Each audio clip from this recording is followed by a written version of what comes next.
تمہاری نیند حرام ہو گئی ہے، تمہارا چین برباد ہو چکا ہے، تو میرا آنا کامیاب ہو گیا، کیونکہ تم اس عوام کو دھوکہ دے رہے تھے۔ آج عوام میں ایک بیداری پیدا ہو گئی۔ تیسرا وہ بولتے ہیں لیڈرشپ کہاں بنے گی؟ میرے بھائی، جب کسان زمین میں بیج بوتا ہے تو آسمان کی طرف دیکھ کر دعا کرتا ہے کہ رب کائنات، میں تیری اس بنائی ہوئی زمین پر اس بیج کو بو رہا ہوں، تو کرم فرما دے تاکہ اس بیج سے فصل پیدا ہو جائے۔ یہی دعا اسد الدین اویسی 2015 سے کر رہا، زندگی بھر کرتا رہے گا۔ ہم یہاں پر آپ کی لیڈرشپ کو ٹھہرائیں گے۔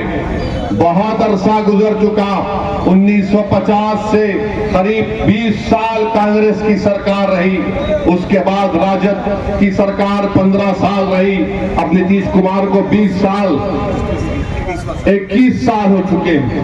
بتائیے آپ کی آواز کہاں پر ہے؟ آپ کی آواز کہیں پر نہیں ہوئے، آپ کی آواز کو اٹھنے نہیں دیا جاتا۔ اسی لیے آج اگر اویسی سے دشمنی ہے تو ان کو دشمنی صرف اس بات سے ہے کہ کون ہے یہ شخص جو ان کو بیدار کر رہا ہے اور ان کے حق کو منوانے کے لیے ان کو نیتا بنانے کی بات کر رہا ہے۔ ان کو ہم سے دشمنی صرف اسی لیے ہے کہ ان کی زبان سے لفظ سیمانچل نہیں نکلتا تھا۔ مجلس نے جب سیمانچل بولنا شروع کیا تو یہ سب طوطے کی طرح سیمانچل سیمانچل بولنا شروع کر دیے۔ تو میرے عزیز دوستوں اور بزرگوں، میری زدہ اور ماں اور بہنوں، ان باتوں کو ذہن نشین کر لیجئے کہ یہ آئیں گے پھر سے۔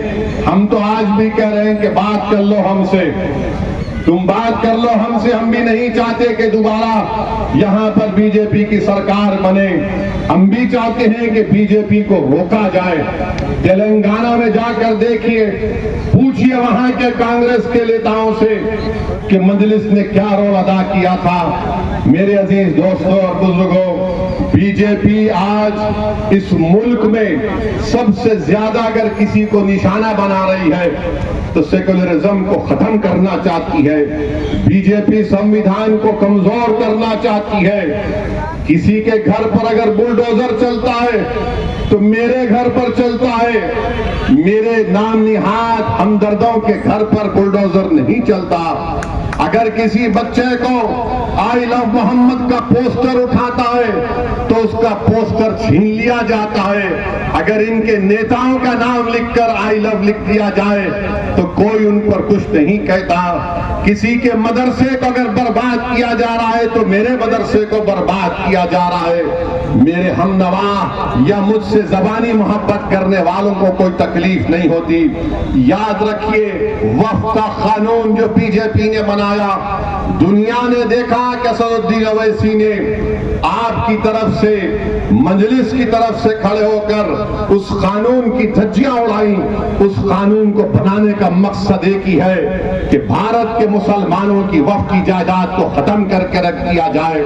اس قانون کو بنانے کا مقصد ایک ہی ہے کہ ہمارے وقف بورڈ میں غیر مسلم حضرات کو ممبر بنا کر ہماری جائیدادوں کو ڈائریکٹ مینجمنٹ میں لے کر اس کو ختم کر کے رکھ دیا جائے۔ اے ایس آئی کے نام پر جو ہماری جائیداد وقف کی ہے اس کو ہم سے چھین لیا گیا۔ لیمیٹیشن کا قانون لگا کر جو وقف کی جائیداد پر جو چور حضرات قابض ہیں ان کو مالک بنایا جائے۔ اس قانون کو بھی ہم کو یاد رکھنا ہے۔ بہرحال میرے عزیز دوستوں اور بزرگوں،